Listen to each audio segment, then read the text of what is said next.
ಈ ತಂದೂರಿ ಚಿಕನ್ ಮಾಡ್ಕೊಳ್ಳೋದಕ್ಕೆ ಇಲ್ಲಿ ನಾನು ಒಂದು 400ರಿಂದ 500 ಗ್ರಾಮ್ನಷ್ಟು ಸ್ಕಿನ್ ಔಟ್ ಚಿಕನ್ ತೊಗೊಂಡಿದ್ದೀನಿ. ಸ್ಕಿನ್ ಇರೋವಂಥದ್ದು ತೊಗೋಬೇಡಿ. ಇಲ್ಲಿ ಸ್ಕಿನ್ ಔಟ್ ಚಿಕನ್ ತುಂಬ ಚೆನ್ನಾಗಾಗುತ್ತೆ. ಹಾಗೆಯೇ ಇಲ್ಲಾಂದರೆ ಮಸಾಲೆ ಎಲ್ಲ ಮೇಲೆ ಎದ್ದು ಬರುತ್ತೆ. ಇದಕ್ಕೆ ಫಸ್ಟ್ ಮ್ಯಾರಿನೇಷನ್ಗೆ ಒಂದು ಅರ್ಧ ಟೀ ಸ್ಪೂನಷ್ಟು ಉಪ್ಪನ್ನು ಹಾಕ್ಕೊಳ್ತಾ ಇದ್ದೀನಿ. 1 ಟೇಬಲ್ ಸ್ಪೂನಷ್ಟು ವಿನೆಗರ್ ಹಾಕ್ಕೋಬೇಕು.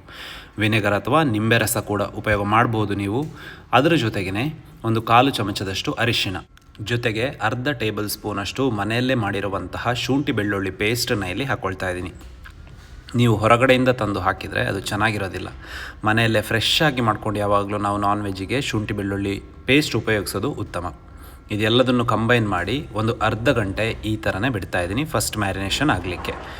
ಸೊ ಒಂದು ಸಲ ಆದಮೇಲೆ ಇವಾಗ ನೋಡಿ, ಒಂದು ಬೌಲಲ್ಲಿ 3 ಟೇಬಲ್ ಸ್ಪೂನಷ್ಟು, ಇಲ್ಲಿ 3 ಚಮಚದಷ್ಟು ನಾನು ಎಕ್ಸ್ಟ್ರಾ ಫ್ಲೇವರ್ಸ್ನ ತಂದೂರಿ ಮಸಾಲೆ ಪುಡಿನ ಉಪಯೋಗ ಮಾಡ್ತಾ ಇದ್ದೀನಿ. ಅಕಸ್ಮಾತ್ ನಿಮಗೆ ಇದು ಬೇಡ ಅಂತ ಹೇಳಿದರೆ ನಾನು ಆಲ್ರೆಡಿ ತಂದೂರಿ ಹೇಗೆ ಮಾಡೋದು ಅಂತ ಪ್ರೀವಿಯಸ್ ವಿಡಿಯೋ ಹಾಕಿದ್ದೀನಿ, ನೀವು ನೋಡ್ಬೋದು. ಇಲ್ಲಿ 1 ಟೇಬಲ್ ಸ್ಪೂನಷ್ಟು ಶುಂಠಿ ಬೆಳ್ಳುಳ್ಳಿ ಪೇಸ್ಟ್, 1 ಟೇಬಲ್ ಸ್ಪೂನಷ್ಟು ವಿನೆಗರ್, ಅದರ ಜೊತೆಗೆ ಮೊಸರನ್ನು ನಾನು ಒಂದು ಬಟ್ಟೆಯಲ್ಲಿ ಕಟ್ಟಿಟ್ಟಿದ್ದೆ. ಅದರದ್ದು ಎಲ್ಲ ನೀರು ಹೋದ್ಮೇಲೆ ಆ ಕ್ರೀಮಿ ಮೊಸರನ್ನು ಇದಕ್ಕೆ ಹಾಕ್ಕೊಂಡು ಎಲ್ಲದನ್ನು ಕೂಡ ಕಂಬೈನ್ ಮಾಡ್ಕೊಳ್ತಾ ಇದ್ದೀನಿ. ಬೇಕು ಅಂದರೆ ಸ್ವಲ್ಪ ನೀರನ್ನು ಕೂಡ ಇಲ್ಲಿ ನೀವು ಸೇರಿಸ್ಕೋಬಹುದು. ಮೊಸರು ನೀವು ಬಟ್ಟೆಯಲ್ಲಿ ಅದರದ್ದು ನೀರೆಲ್ಲ ತೆಗೆದು ಹಾಕೋದ್ರಿಂದ ತುಂಬ ಕ್ರೀಮಿ ಟೆಕ್ಸ್ಚರ್ ಬರುತ್ತೆ ಆ ತಂದೂರಿಗೆ. ಸೊ ಇವಾಗ ಮಸಾಲೆ ರೆಡಿಯಾಗಿದೆ. ಇದರಲ್ಲಿ ಉಪ್ಪೆಲ್ಲ ಆಲ್ರೆಡಿ ಇರುತ್ತೆ, ನೀವು ಏನು ಹಾಕಬೇಕು ಅಂತಿಲ್ಲ. ಹಾಗೆಯೇ ಇದರಲ್ಲಿ ಫಿಶ್ ಫ್ರೈ ಕೂಡ ಮಾಡಬಹುದು, ಚಿಕನ್ ತವಾ ಫ್ರೈ ಕೂಡ ಮಾಡಬಹುದು. ನಾನು ಎರಡನ್ನೂ ಕೂಡ ನಿಮಗೆ ಮಾಡಿ ತೋರಿಸ್ತಾ ಇದ್ದೀನಿ. ಸೊ ಎಲ್ಲ ಆ ಚಿಕನ್ನ ಅದಕ್ಕೆ ಹಾಕ್ಕೊಳ್ಳಿ. ಅದಾದಮೇಲೆ ಎಲ್ಲದನ್ನು ಕೂಡ ಚೆನ್ನಾಗಿ ಕಂಬೈನ್ ಮಾಡ್ಕೊಳ್ಳಿ.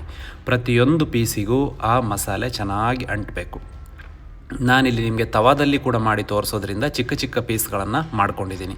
ಅಕಸ್ಮಾತ್ ಬರೀ ಗ್ರಿಲ್ ಮಾಡ್ಕೊಳ್ಳೋದಾದರೆ ನೀವು ದೊಡ್ಡ ದೊಡ್ಡ ಚಿಕನ್ ಪೀಸ್ಗಳನ್ನು ಇಟ್ಕೋಬೇಕು. ಮಸಾಲೆ ನೋಡಿ ಎಷ್ಟು ಚೆನ್ನಾಗಿ ಅದಕ್ಕೆ ಅಂಟ್ಕೊಂಡಿದೆ ಅಂತ ನೀವಿಲ್ಲಿ ನೋಡ್ತಾ ಇರ್ಬೋದು. ಒಂದು ಸಲ ಈ ಮಸಾಲೆ ಹಾಕಿದ ಮೇಲೆ ಮತ್ತೆ ನೀವು 1 ಗಂಟೆ ಬಿಟ್ಬಿಡಬೇಕು. ಈ ಥರ ಬಿಡೋದ್ರಿಂದ ಚಿಕನ್ ಒಳಗಡೆ ಕೂಡ ಆ ಮಸಾಲೆ, ಉಪ್ಪು, ಹುಳಿ ಎಲ್ಲ ಚೆನ್ನಾಗಿ ಎಳ್ಕೊಳ್ಳುತ್ತೆ. ಇವಾಗ ಒಂದು ಕುಕ್ಕರಲ್ಲಿ ನಾನಿಲ್ಲಿ ಜರಡಿ ಹಿಡಿತೀವಲ್ಲ ಅದನ್ನು ಇಡ್ತಿದ್ದೀನಿ. ಆ ಪಾತ್ರೆನ ಇಟ್ಟು ಆ ಕುಕ್ಕರ್ನ ಮುಚ್ಚಿ ಒಂದು 3ರಿಂದ 4 ನಿಮಿಷ ಮೀಡಿಯಮ್ ಫ್ಲೇಮಲ್ಲಿ ಬಿಡ್ತಾ ಇದ್ದೀನಿ. 4 ನಿಮಿಷ ಆದಮೇಲೆ ಸ್ವಲ್ಪ ಹೀಟ್ ಆಗಿರುತ್ತೆ. ಆ ಜರಡಿಗೆ ಸ್ವಲ್ಪ ಎಣ್ಣೆನ ಹಚ್ಕೊಳ್ಳಿ.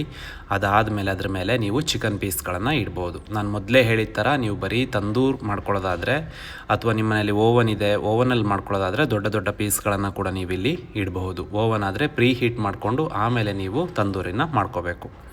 ಸೊ ಎಲ್ಲ ಪೀಸ್ಗಳನ್ನು ಅದ್ರ ಮೇಲೆ ಇವಾಗ ಇಡ್ತಾ ಇದ್ದೀನಿ. ಹಾಗೆಯೇ ಸ್ವಲ್ಪ ಅದಕ್ಕೆ ಮೇಲ್ಗಡೆಯಿಂದ ಎಣ್ಣೆ ಹಚ್ತಾ ಇದ್ದೀನಿ, ಯಾಕಂದರೆ ಡ್ರೈ ಆಗಬಾರ್ದು, ಮಸಾಲೆ ಎಲ್ಲ ಡ್ರೈ ಆಗಬಾರ್ದು ಅಂತ. ಸೊ ಈ ಥರ ಎಣ್ಣೆ ಹಚ್ಚಿ ಮುಚ್ಚಳ ಮುಚ್ಚಿ ಒಂದು 20 ನಿಮಿಷ ಬಿಡಬೇಕು. ಮಧ್ಯದಲ್ಲಿ ಒಂದು ಸಲ ನೀವು ಅದನ್ನು ಮಗ್ಚಕ್ಕೆ ಓಪನ್ ಮಾಡಿದರೆ ಸಾಕು. ತವಾದಲ್ಲಿ ಮಾಡ್ಕೊಳ್ಳೋರು ತುಂಬ ಈಸಿ ಆಗುತ್ತೆ ನೋಡಿ. ಸ್ವಲ್ಪ ಎಣ್ಣೆನ ಹಾಕ್ಕೊಳ್ಳಿ ಒಂದು ತವಾದಲ್ಲಿ. ತವಾ ಹೀಟ್ ಆದಮೇಲೆ ಅದರಲ್ಲಿ ಪೀಸ್ಗಳನ್ನು ಇಟ್ಟು ತುಂಬ ಲೋ ಫ್ಲೇಮಲ್ಲಿ ಇದನ್ನು ನೀವು ಫ್ರೈ ಮಾಡಬೇಕಾಗುತ್ತೆ. ಈ ಥರ ಮಾಡೋದ್ರಿಂದ ನಿಮಗೆ ತುಂಬ ಒಳ್ಳೆ ಅರೋಮನು ಬರುತ್ತೆ. ಹಾಗೆಯೇ ಆ ತಂದೂರಿ ಫೀಲ್ ಕೊಡುತ್ತೆ. ಎಕ್ಸಾಕ್ಟ್ ತಂದೂರು ಆಗಿಲ್ಲ ಅಂತ ಹೇಳಿದರೂ ಕೂಡ ಆ ಮಸಾಲೆ ನೀವು ನೋಡ್ತಾ ಇರ್ಬೋದು ಎಷ್ಟು ಚೆನ್ನಾಗಿ ಅದಕ್ಕೆ ಅಂಟ್ಕೊಂಡಿದೆ ಅಂತ. ಸೊ ಇದೇ ಥರ ನೀವು ಫಿಶನ್ನು ಕೂಡ ಮಾಡ್ಕೋಬಹುದು ಇದೇ ಮಸಾಲನ್ನು ಉಪಯೋಗ ಮಾಡಿ. ಇಲ್ಲಿ ನೋಡಿ, ಎರಡೂ ಸೈಡ್ ನಾನು ಇವಾಗ 7ರಿಂದ 8 ನಿಮಿಷ ಇದನ್ನು ನಾನು ಫ್ರೈ ಮಾಡಿದ್ದೀನಿ. ಸೊ ಆ ಕೋಟಿಂಗ್ ಎಲ್ಲ ಪರ್ಫೆಕ್ಟಾಗಿ ಬಂದಿದೆ. ಹಾಗೆಯೇ ಈಗ ಈ ಚಿಕನ್ ರೆಡಿಯಾಗಿದೆ.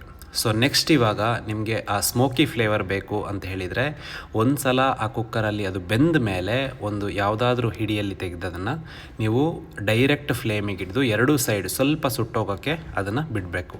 ಈ ಥರ ಬಿಡೋದ್ರಿಂದ ಪರ್ಫೆಕ್ಟ್ ಆದಂತಹ ತಂದೂರಿ ಟೆಕ್ಸ್ಚರ್ ಅದಕ್ಕೆ ಬರುತ್ತೆ. ಹಾಗೆಯೇ ಮಸಾಲೆ ಕೂಡ ತುಂಬ ಚೆನ್ನಾಗಿರುತ್ತೆ.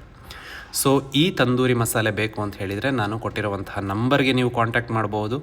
ಇಲ್ಲ ಅಂತ ಹೇಳಿದರೆ ಆಫ್ಲೈನಲ್ಲೂ ಕೂಡ ತುಂಬ ಕಡೆ ಸಿಗ್ತಾ ಇದೆ, ಅಲ್ಲಿ ಕೂಡ ನೀವು ಪರ್ಚೇಸ್ ಮಾಡಬಹುದು. ಯಾವುದೇ ಇನ್ಫಾರ್ಮೇಷನ್ ಬೇಕಂದ್ರೂ ಕೂಡ ಕೊಟ್ಟಿರುವಂತಹ ನಂಬರ್ಗೆ ಕಾಂಟ್ಯಾಕ್ಟ್ ಮಾಡಿ.